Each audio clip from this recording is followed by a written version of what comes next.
नमस्कार बच्चों, स्वागत है आपका हमारे इस YouTube चैनल पे।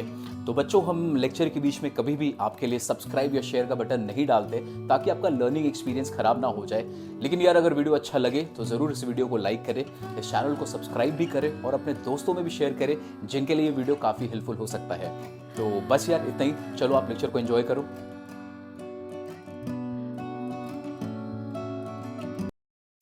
क्वेश्चन नंबर 14 तो वेरी इजी कैटेगरी लग रहा है। आपको एक मैट्रिक्स दिया हुआ है ए, इसका पार्ट वन देखो। आपको बोल रहा है उसका ए इनवर्स निकालना, निकाल लोगे? अब ए इनवर्स निकालने के बाद आपको बोल रहा है you have to show that twice of A inverse, ये आपका एलएचएस है, इसको निकालना है। This is equals to 9i minus A, ये निकल जाएगा। पहले आपको ए इनवर्स निकालना है। ए क्या आपको मैट्रिक्स दे रखा है, सबसे पहला स्टेप है आपको ये फाइंड आउट करने का। अगर आपने ये फाइंड आउट कर लिया तो क्या आप इसका एलएचएस निकाल लोगे? मिलेगा। अब एलएचएस आपको मिल गया, उसके बाद आरएचएस को अलग से निकाल लो। इन इसका वैल्यू और इसका वैल्यू, दोनों का वैल्यू सेम आएगा, आपको बस शो करना है तो निकल जाएगा। पक्का? चलो, इसका पार्ट टू को देखो। पार्ट टू भी बहुत आसान है। आपको एक मैट्रिक्स दे दिया है, this is a 4 5 2 1 1। You have to show that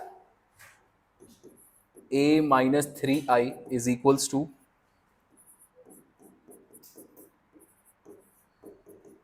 अब यहां पे बताओ ये एलएचएस का वैल्यू निकालने में क्या आपको कोई प्रॉब्लम आएगा? 3a माइनस 3i, ये तो तुरंत निकल गया। आरएचएस पे आते हैं। आरएचएस निकालने के लिए आपको उसके पहले कुछ निकालना पड़ेगा। क्या निकालना पड़ेगा? क्या निकालना पड़ेगा? ए इनवर्स का वैल्यू। तो आपको ए मैट्रिक्स दिया हुआ है, आप इसका ए इनवर्स निकालेंगे। अगर ए इनवर्स निकल गया तो आरएचएस का भी वैल्यू मिल जाएगा आसानी से। दोनों को इक्वल, दोनों इक्वल आएगा ही, आपको शो कर देना है। 14 नंबर आसान है। चलो, हम लोग एक्चुअल में आते हैं अब क्वेश्चन नंबर 15 पे। क्वेश्चन नंबर 15 आपके लिए होमवर्क ही रहेगा, लेकिन पहले पढ़ो क्वेश्चन नंबर 15।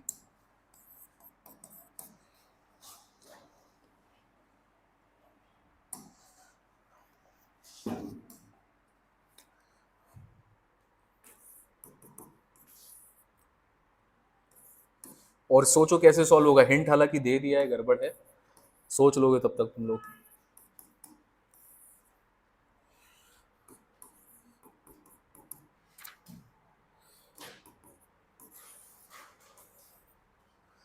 पहले से आपको ए इनवर्स निकाल के दे दिया। देखो, ये क्वेश्चन तब अच्छा होता, अच्छा वो तो जरूरी है। यहां पर आपको ए दिया हुआ है, ए में एक फिगर यहाँ पे मिसिंग, एक्स का वैल्यू, ये अपने को पता नहीं। उसके बाद आपको ए इनवर्स का वैल्यू दिया है। ए इनवर्स में यहां पर एक जगह आएगा 2i 2y 1 1 -1 6 -3 1 -8 और 5। अब आपको ये दोनों चीज दे दिया है। क्वेश्चन आपसे क्या बोल रहा है? Find the values of x and y. निकाल सकते हैं? हम लोगों ने एक कॉन्सेप्ट पढ़ा था कि अगर एक मैट्रिक्स से ए, उसको मल्टीप्लाई करेंगे उसके इनवर्स से, उसका इनवर्स या तो तुम बी से डिनोट करो या तो, अच्छा, इन दोनों को मल्टीप्लाई करोगे तो आंसर क्या आना चाहिए? आई। अब हम लोग बी के जगह पर क्या ये लिख सकते हैं ए मल्टीप्लाइड बाई उसका इनवर्स, तो उसका भी आंसर क्या आएगा? आई आएगा। ठीक है। तो अगर आप इस प्रॉपर्टी को यूज करें, एक जगह आपको ए दे दिया है, दूसरा जगह आपको ए इनवर्स दे दिया है, इन दोनों को आपको करना है मल्टीप्लाई। मल्टीप्लीकेशन हो जाएगा 3 इंटू 3, ये भी 3 इंटू 3 का, तो मल्टीप्लीकेशन पॉसिबल है। तो पहले दोनों को मल्टीप्लाई करोगे, एक मैट्रिक्स मिलेगा, वो भी आपको 3 इंटू 3 का ही मिलेगा, और उसको आप इक्वेट कर देंगे। राइट हैंड साइड में क्या दिया हुआ है? आई। तो 3 इंटू 3 का आई बनाना है, मतलब 1 0 0 0 1 0 0 0 1। दोनों साइड को इक्वेट करने से क्या हमें एक्स और वाई का वैल्यू मिलेगा? अभी सॉल्व करोगे कि होमवर्क में करना चाहोगे? क्योंकि क्वेश्चन ये मल्टीप्लीकेशन का है। अभी करोगे? चलो सॉल्व करो।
बन गया?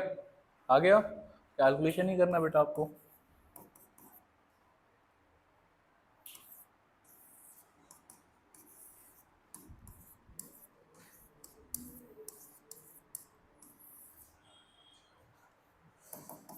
सबका आ गया?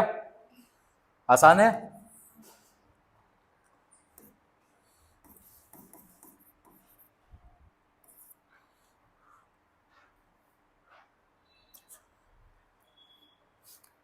इसके बाद हम लोग ये वाला स्टेप में ये सबको मल्टीप्लाई कर सकते हैं और उसके बाद इक्वेट करते जाना है, तो आंसर्स मिल जाएगा। सबका आया है हाँ या ना? तो फिर आगे नहीं जाएंगे। आ गया अदिति? चले आगे फिर। ठीक है, आज हम लोगों को कुछ बहुत इंपॉर्टेंट पढ़ना है, इसलिए आगे बढ़ रहे हैं। फिर इसके बाद वाला क्वेश्चन देखो, question number 17। Find the inverse of each of the following. निकाल लोगे? 3 into 3 का इनवर्स निकालना है। उसके बाद आपको प्रूफ करना है। क्या प्रूफ करना है? ए इनवर्स इंटू ए या फिर ए इंटू ए इनवर्स, दोनों का आंसर हमेशा क्या आना चाहिए? दोनों का आंसर क्या आना चाहिए? आई आना चाहिए। हम लोगों ने क्या पढ़ा था? ए इंटू बी करोगे या बी इंटू ए करोगे, इस दोनों केस में सबका वैल्यू क्या आता है? सेम आना चाहिए। जहां पर बी को हम लोग क्या बोलते हैं? ए का इनवर्स। इसको हम लोग क्या बोलते हैं? ए का इनवर्स, या उसका उल्टा बोलो बी का इनवर्स ही है। ठीक, तो आपको ये प्रूव करना है। 17 नंबर आपके लिए। 18 नंबर क्वेश्चन बहुत इंपॉर्टेंट है और इसको थोड़ा सा अलग तरीका से सॉल्व करते हैं, इसलिए पहले 18 नंबर को देखो अच्छे से।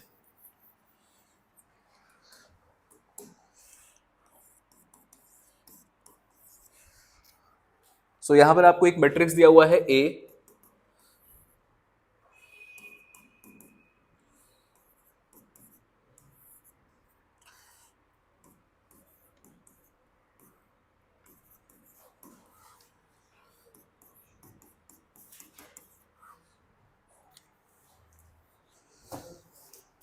देखो क्वेश्चन को पहले ध्यान से पढ़ो। पहले आपको बोल रहा है एक मैट्रिक्स है आपके पास ए, जो कि सेटिस्फाई करेगा, शो दैट कि ये जो मैट्रिक्स है ये सेटिस्फाई करेगा इस इक्वेशन को। ये तो हम लोगों ने 4.2 में पढ़ा था, ऐसा वाली चीज मल्टीप्लीकेशन के केस में कि आपको ये दिया रहेगा, फिर आपको प्रूव करना है एलएचएस का वैल्यू 0 आएगा, तो ये तो हम प्रूव कर देंगे। उसके बाद बोल रहा है आगे देखो, and hence find A inverse. इसको शो करने के बाद, ये जब आप शो कर देंगे, इसके मदद से आपको ए इनवर्स का वैल्यू निकालना है। यहां पर आपको एडजॉइंट यूज नहीं करना है। अगर आपने एडजॉइंट यूज कर दिया तो फिर आपका गलत हो गया आंसर। तो मतलब विदाउट यूजिंग एडजॉइंट वाला प्रॉपर्टी आपको ए इनवर्स का वैल्यू निकालना है। बस यही नया चीज है। ठीक है, सबसे पहला चीज, क्या आप इसको प्रूव कर पाओगे? A square this and this equals to 0। तो सबसे पहला काम ये करना है। चलो जल्दी से स्टार्ट हो जाओ, निकालो ए स्क्वायर का वैल्यू।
कुछ कैलकुलेशन मिस्टेक हो गया मेरा तो। क्या? कहाँ पे बेटा?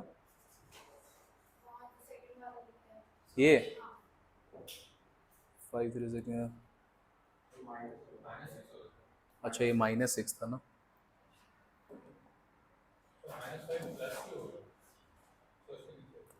ये -6 है। ठीक है। 6 एक सेकेंड। हाँ, एक मिनट बेटा। और कहीं गया क्या? -5 ये +2 है।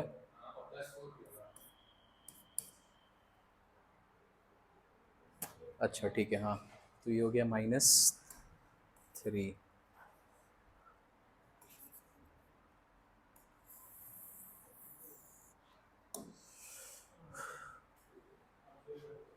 दिस इज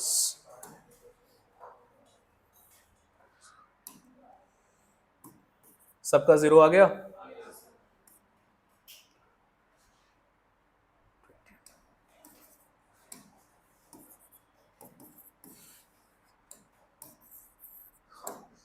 तो इसको सॉल्व करने के बाद ही आपका सबका 0 आ रहा है। चलो ये प्रूव हो गया आपसे। अब देखो बेटा यहां पे नया चीज क्या करना है हमें।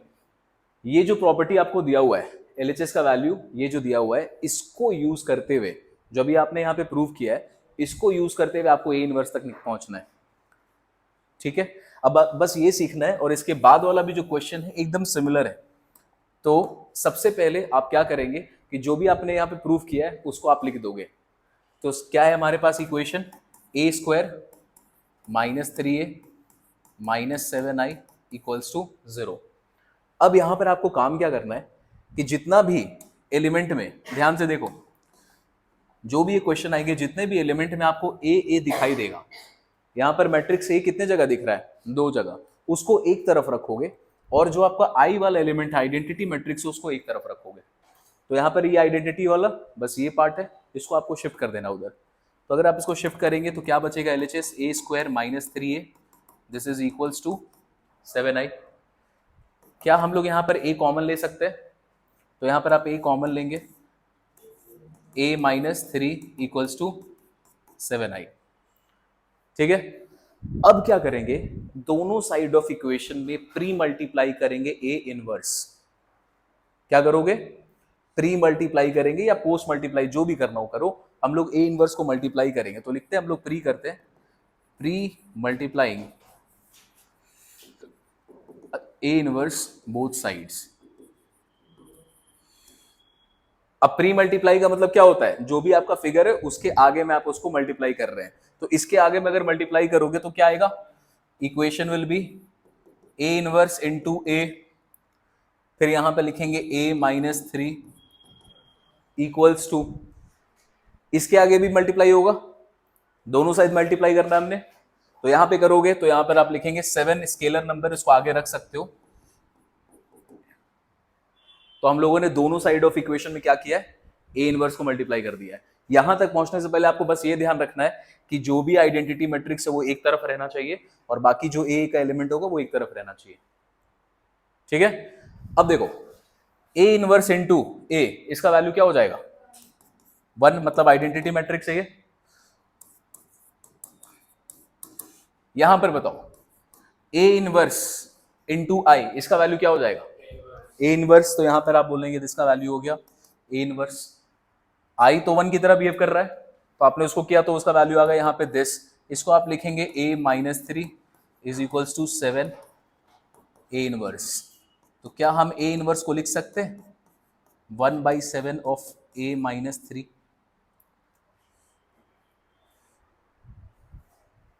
क्या हम लोग लिख सकते हैं ऐसे?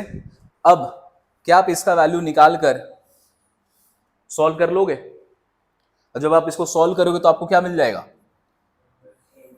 ए इनवर्स का वैल्यू मिल जाएगा। ठीक है, तो क्या हमने यहां पे कहीं भी एडजॉइंट वाला कॉन्सेप्ट यूज किया? क्या हम लोगों ने डिटर्मिनेंट ऑफ ए निकाला? नहीं। तो ये जो क्वेश्चन आते हैं एकदम स्पेसिफिक क्वेश्चन है एक वैरायटी का, कि आपको एक मैट्रिक्स दे देगा, यहाँ पे 2 × 2 है, ज्यादा से ज्यादा ये 3 × 3 में जा सकता है, और उसके बाद आपके साथ में एक यहाँ पे इक्वेशन दिया हुआ रहेगा। इस इक्वेशन को पहले आपको बोलेगा क्या करने के लिए? प्रूव करने के लिए कि LHS = RHS। तो हम लोग पहले प्रूव करेंगे LHS इक्वल्स टू RHS। ये आसान काम है। जब आप ये प्रूव कर लोगे उसके बाद आपको इसके इक्वेशंस पे यहाँ पे स्टार्ट करना है। अब इसको ऐसा सॉल्व करना है कि जो सब सिमिलर आइटम्स एक तरफ रहेंगे, आइडेंटिटी मैट्रिक्स एक तरफ जाएगा, प्री मल्टीप्लाई करो, सॉल्व करते करते यहाँ तक पहुंचो। जैसे यहाँ तक पहुंचा फिर इसको सॉल्व कर लेना है, अपने को इनवर्स का वैल्यू मिल जाएगा। ठीक, अगर ये क्वेश्चन आया और तुमने इसको प्रूफ तो कर दिया और यहाँ पर एडजॉइंट लगा दिया और वो सारा कॉन्सेप्ट लगा दिया जो हम लोगों ने सीखा है, तो फिर इसका मार्क्स नहीं मिलेगा। ठीक है, अब इसका क्वेश्चन नंबर 18 का पार्ट 2 को भी देखो, बिल्कुल इसी तरीके का क्वेश्चन है। एक मैट्रिक्स आपको दिया हुआ है और वहां पे बोल रहा है you have to find the value of lambda so that a square is equals to lambda a minus 2i। Lambda का वैल्यू निकाल लेंगे। पहले लैम्डा का वैल्यू निकल गया, शायद उसका वैल्यू 1 आएगा, कुछ इस आसपास आएगा। उसके बाद बोल रहा है आपको ए इनवर्स निकाला, तो निकाल लोगे? आस्था 18th का 2 निकल जाएगा? पक्का? होमवर्क दे? ठीक है, 18th का 2 आपके लिए होमवर्क है, नोट करो जल्दी। यहां पे बोल रहा है आपको एक इस मैट्रिक्स बी को खोजना है कि ये मैट्रिक्स बी क्या होगा। ये मैट्रिक्स बी ऐसा होना चाहिए कि इन दोनों को मल्टीप्लाई करोगे तो आंसर क्या आ रहा है? ये आ रहा है इसका आंसर। सपोज करो कोई भी ये मैट्रिक्स होगा, ये जो मैट्रिक्स अपने को दिया हुआ है ना यहाँ पे, इसको हम लोग एज्यूम कर लेते हैं ये ए है।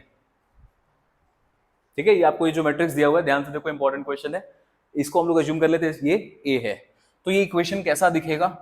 b into a is equals to, यहां से 6 बाहर निकाल सकते हैं तो ये हो जाएगा 6i।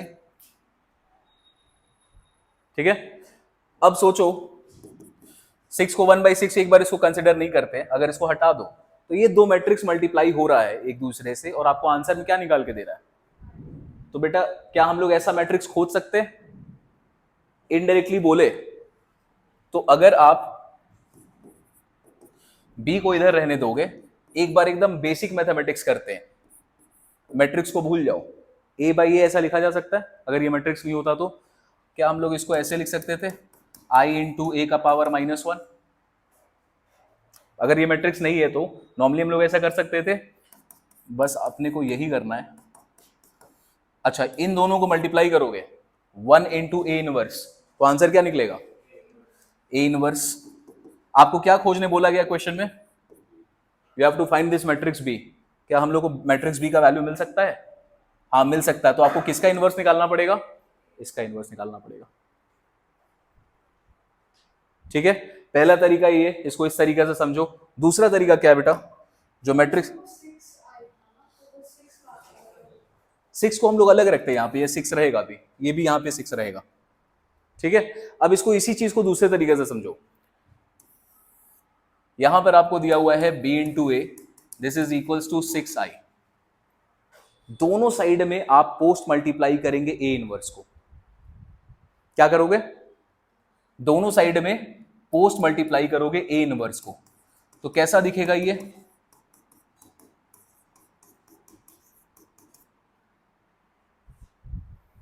ठीक है, पोस्ट मल्टीप्लाई किया आपने किससे?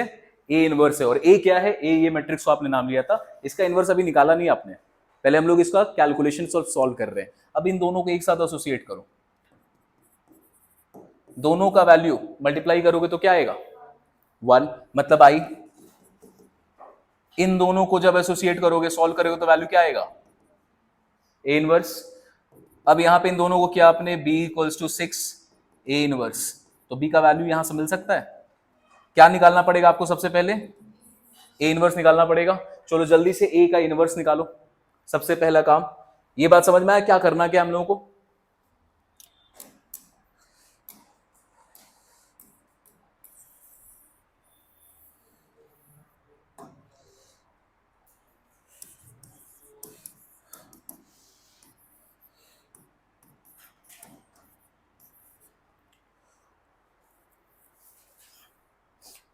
लिखने का तरीका बेटा होगा, आपको सबसे पहले अज्यूम करना है इस मैट्रिक्स से एक नाम देना। ए रखो, बी, जो भी नाम देना है तो बी के अलावा कोई भी नाम दे सकते हैं।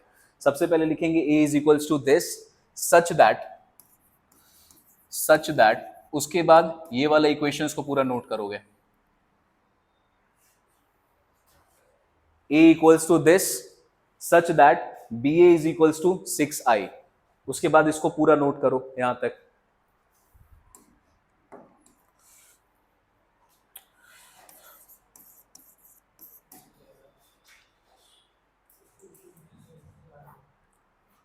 आ गया? सबसे पहले ए इनवर्स निकालना है तो क्या निकालोगे? चलो डिटरमिनेंट 2 × 2 में तो कोई प्रॉब्लम नहीं है।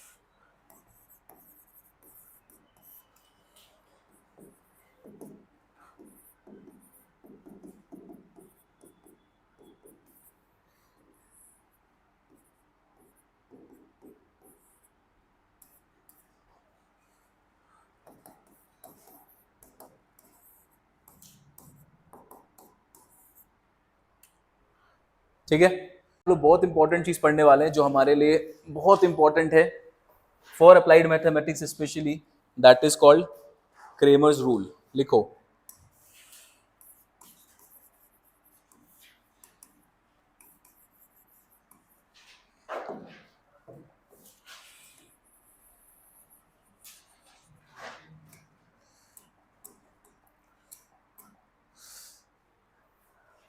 स्कूल में पढ़ाई हुआ आप लोगों का क्रेमर्स रूल? समझ में आ गया था? 2 × 2 और 3 × 3 दोनों पक्का?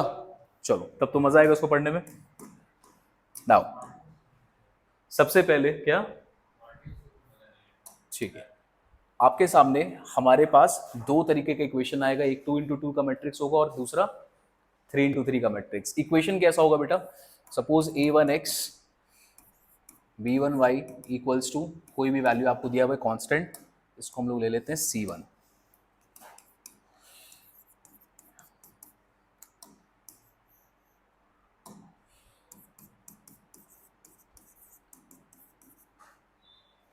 Linear equation in 2 variable. अपने को क्या निकालने बोलेगा? x और y का वैल्यू। अब देखो यहां पर जो आपको वैल्यूज दिए हुए हैं c1 और c2 का, ये दोनों वैल्यूज अलग अलग वैल्यूज हैं। अगर ये दोनों वैल्यूज अलग अलग है, यहां पर 2 है यहां पे 3 है, अगर आपको ऐसा इक्वेशन दिया हुआ है तो इसको हम लोग बोलते हैं कौन सा इक्वेशन? Non homogeneous equation. क्या बोलते हैं? नॉन होमोजेनस इक्वेशन, जो कि हमारे सिलेबस में है। ठीक, एक और तरीके का इक्वेशन आता है जहां पर बाकी एलएचएस में सब कुछ सेम रहेगा, a1x b1y a2x b2y equals to यहां भी 0 यहां भी 0। यहां पर c1 दिया मतलब कांस्टेंट 1 यूज किया हमने, कांस्टेंट 2 यूज किया, ये 0 0 नहीं है। लेकिन अगर आपके सामने इक्वेशन आएगा ये भी 0 है ऊपर वाला और ये भी 0 है, तो इसको हम लोग बोलते हैं होमोजेनस इक्वेशन। क्या बोलते हैं? इस कैटेगरी को क्या बोलते हैं हम लोग? Homogeneous equation. हमारे सिलेबस में सिर्फ ये वाला पार्ट पढ़ना है, हम लोगों को ये वाला पार्ट नहीं पढ़ना है।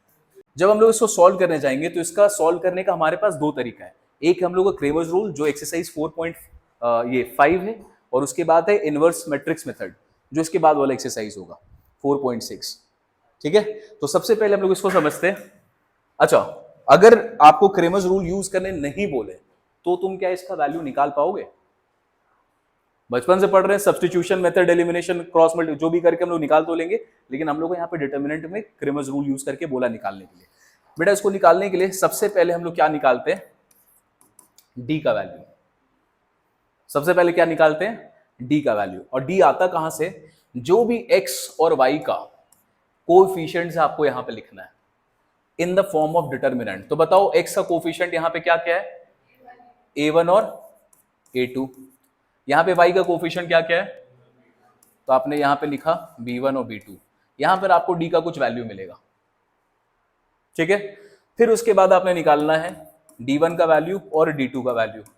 अब d1 क्या चीज से निकलता है बेटा? d1 आपको क्या करना है, जो भी आपने डी बनाया है उसके पहले वाले कॉलम को हटा देना यहां से और उसके जगह पे इन कांस्टेंट वैल्यू को प्लेस कर देना है। तो पहला वाला a1 और a2 को हटा के क्या प्लेस करोगे, c1 और c2। तो यहां पे लिखेंगे c1, यहां पे लिखेंगे c2, सेकंड वाला कॉलम एज इट इज। ठीक है, फिर एक तीसरा डिटरमिनेंट बनाना है d2। d2 में क्या करेंगे, अब सेकंड वाला कॉलम को हटाएंगे, फर्स्ट वाला कॉलम एज इट इज। तो यहां पर आ गया a1 a2, ये वाला आपने हटाया, इसको क्या चीज से रिप्लेस करना है, कांस्टेंट से। तो यहां पर आपने लिखा यहां पे c1 c2। क्या हम लोग इन तीनों का वैल्यू निकालना जानते हैं, 2 इंटू 2 का डिटर्मिनेंट्स है, इसका वैल्यू हम आराम से निकाल सकते हैं। तो पहला काम हम लोग को ये करना है कि अगर अपने पास लीनियर इक्वेशन इन 2 वेरिएबल का केस है तो आपको सबसे पहले d निकालना है, फिर d1 और d2। ठीक है, इसको नोट करो जल्दी से पहले।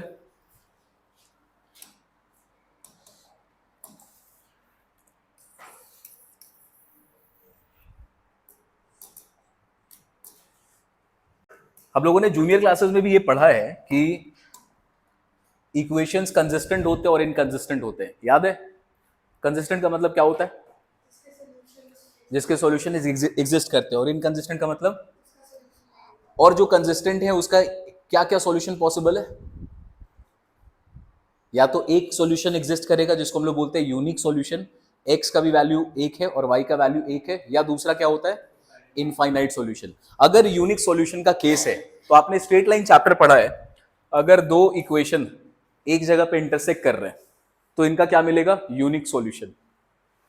अगर दो लाइन एक दूसरे से पैरेलल है तो इनका क्या मिलेगा, नो सॉल्यूशन, इन दोनों के बीच में कोई सॉल्यूशन है ही नहीं।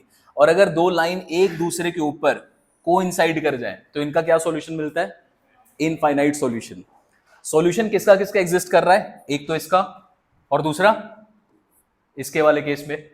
इन दोनों केस को आप क्या बोलेंगे, ये भी कंसिस्टेंट है और ये भी कंसिस्टेंट है। ये कंसिस्टेंट है लेकिन इसका कितना सॉल्यूशन एग्जिस्ट करता है, सिर्फ एक। तो ये इसको बोलते थे हम लोग कंसिस्टेंट एंड यूनिक सॉल्यूशन। ये कंसिस्टेंट है लेकिन इसका क्या एक ही सॉल्यूशन है, नहीं, इसके कितने सॉल्यूशंस थे, इनफाइनाइटली मेनी सॉल्यूशंस। और इस केस में कोई सॉल्यूशन है ही नहीं, तो इसको हम लोग क्या बोलते थे,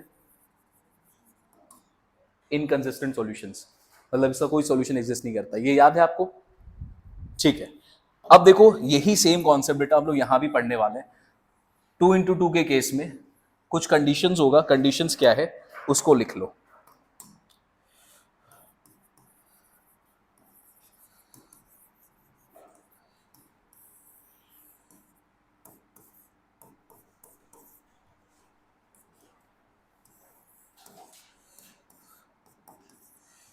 जब भी हम लोग क्रेमर्स रूल सॉल्व करेंगे तो सबसे पहले हम लोग के लिए इंपॉर्टेंट होगा कि हमने जो सबसे पहला वाला एलिमेंट निकाला ये डी, इसका क्या वैल्यू आता है।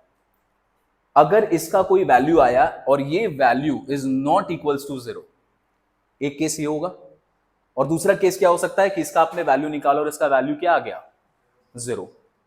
तो मेजर दो बाइफर्केशन अभी 2 इंटू 2 का कर रहे हैं, लीनियर इक्वेशन इन 2 वेरिएबल कर रहे हैं, ठीक है। 3 वेरिएबल में थोड़ा सा चेंज होता है रूल। अब अगर यहां पे इसका वैल्यू आ गया, d का वैल्यू नॉट इक्वल्स टू 0, तो आप क्या बोलेंगे, this equation is consistent and has unique solution.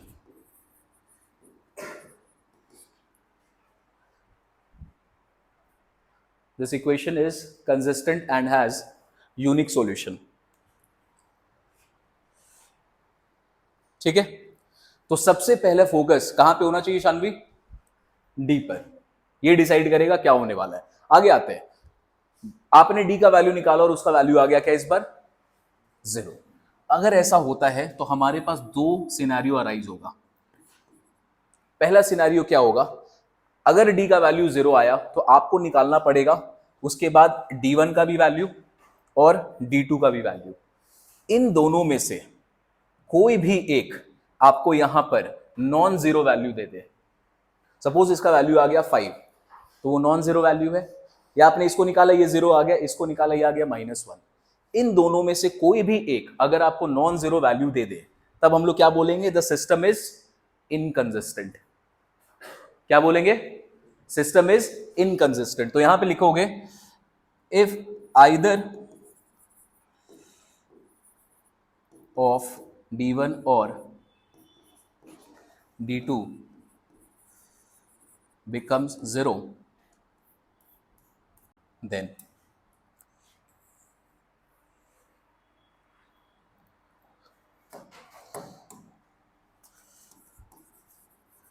system is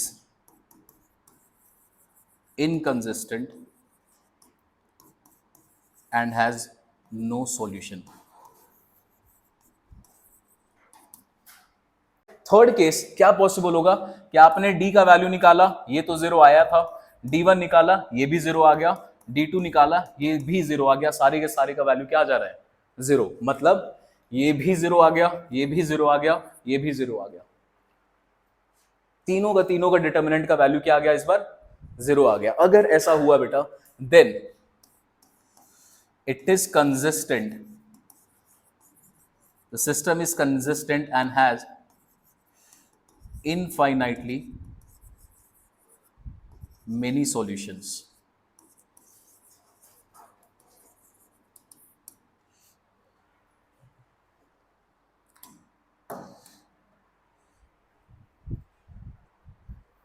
and it has infinitely many solutions।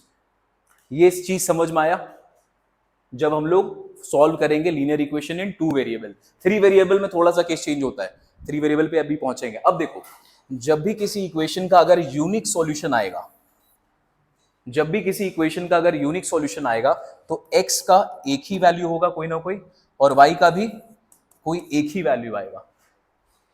ठीक है, उसी को बोलते हैं यूनिक सॉल्यूशन। इस केस को हम लोग बोलते हैं यहां पर इंडिपेंडेंट सॉल्यूशंस है। क्या बोलते हैं? ये जो x एंड y के सॉल्यूशंस हैं, ये जो x एंड y का सॉल्यूशन है, ये कैसे सॉल्यूशंस है? इंडिपेंडेंट सॉल्यूशन है। किसी का भी वैल्यू एक दूसरे पे डिपेंड नहीं करता।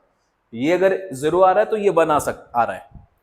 ठीक है, एक दूसरे पर ये डिपेंडेंट नहीं होंगे इसके आंसर्स। क्लियर? तो ये हुआ इंडिपेंडेंट सॉल्यूशन। पॉइंट याद रखना, क्वेश्चन में कुछ भी आ सकता है। इंडिपेंडेंट सॉल्यूशन पूछेगा, कभी कंसिस्टेंसी पूछेगा, कभी यूनिक पूछेगा, कुछ भी पूछेगा। ठीक है, लास्ट केस पे यहां पे तो दिमाग लगाना नहीं है, this is a no brainer, इसका कोई सॉल्यूशन नहीं होगा। अब आते हैं हम लोग यहां पे। यहां पे क्या हुआ, तीनों का वैल्यू क्या आ गया, आपने निकाला, तीनों का वैल्यू क्या आया था 0 आया था। अगर 0 आया था तो कंसिस्टेंट है और इनफाइनाइटली मेनी सॉल्यूशन है। यहां पर जो भी x और y का वैल्यू आएगा, इस केस में जो भी x और y के वैल्यूज आएंगे ये एक दूसरे पे डिपेंडेंट होंगे। तो यहां पे लिखेंगे इस केस में हमारे पास हमेशा डिपेंडेंट सॉल्यूशंस आता है। डिपेंडेंट सॉल्यूशन का मतलब देखो, यहां पर x का कोई एक वैल्यू आया, y का कोई एक वैल्यू आया, तो इसको बोलते हैं यूनिक सॉल्यूशन। इसका मतलब दो स्ट्रेट लाइन था, वो लोग एक पॉइंट पे इंटरसेक्ट किया होगा। इस केस में आपको जो आंसर मिलेगा ना, इस तरीके का मिलेगा, x is equals to 5 minus 5y, कुछ इस तरीके का आंसर मिलेगा। तो जब जब यहाँ पे y चेंज होगा तो फिर x का वैल्यू भी चेंज होगा। यहाँ पे 0 रखोगे तो x का वैल्यू दूसरा आएगा, यहाँ पे 1 रखोगे तो x का वैल्यू दूसरा आएगा। तो इसका जो आंसर आता है बेटा वो इस तरीके का आता है, एक दूसरे के रिस्पेक्ट में एक दूसरे इनका आंसर आता है। ठीक है, तो यहां पर हम लोग क्या बोलेंगे कि ये सॉल्यूशन कैसे सॉल्यूशन होंगे, कैसे सॉल्यूशंस होंगे, डिपेंडेंट सॉल्यूशन। तो सबसे पहला काम करना है हम लोगों को कि हम लोग जितने भी 2 into 2 वाले क्वेश्चंस हैं उसको एक बार देखें और उसमें ये तीनों केस को सॉल्व कर लें। ठीक है, तो चलो पहला क्वेश्चन एक्सरसाइज पे आ जा। सबसे पहला काम क्या करना है आस्था, डी का वैल्यू निकालो। चलो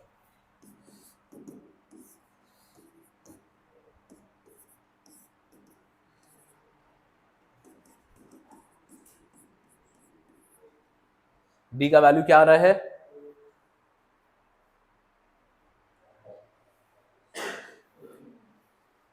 डी का वैल्यू क्या आ रहा है 5, नॉट इक्वल्स टू 0। तो इसका आंसर कैसा आना चाहिए, कंसिस्टेंट एंड यूनिक सॉल्यूशन। हाँ, डिपेंडेंट, इंडिपेंडेंट, यूनिक सॉल्यूशन। चलो तो अब D1 D2 निकालोगे।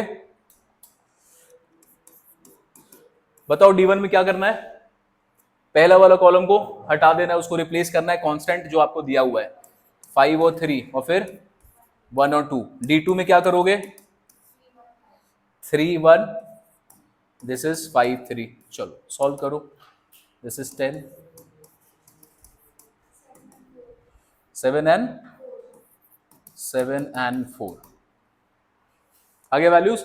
अब आपको निकालना है x और y का वैल्यू। अब बेटा x और y का वैल्यू निकालना बहुत आसान है।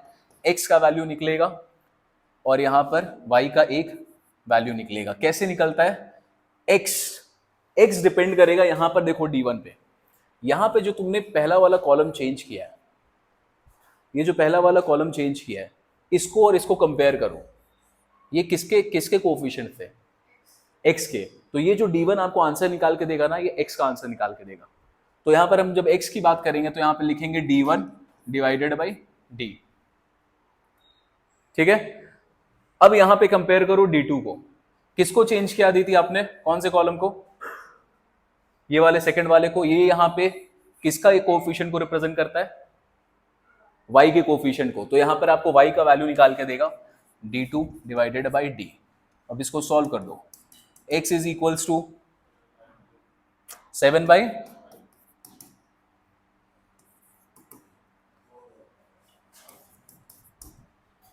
अजीब सा आंसर आया, यही है। तो ये काम हमने किया और उसके बाद आपको आंसर निकालना था। तो x का वैल्यू आपको मिला ऐसे D1 बाई D और y का वैल्यू मिल गया D2 बाई D। ये निकालना तो बहुत आसान है, ये तो कुछ नहीं है। पहले हम लोग को यहां पे दिमाग लगाना है। क्लियर है। चलो नेक्स्ट क्वेश्चन।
आगे वैल्यूज।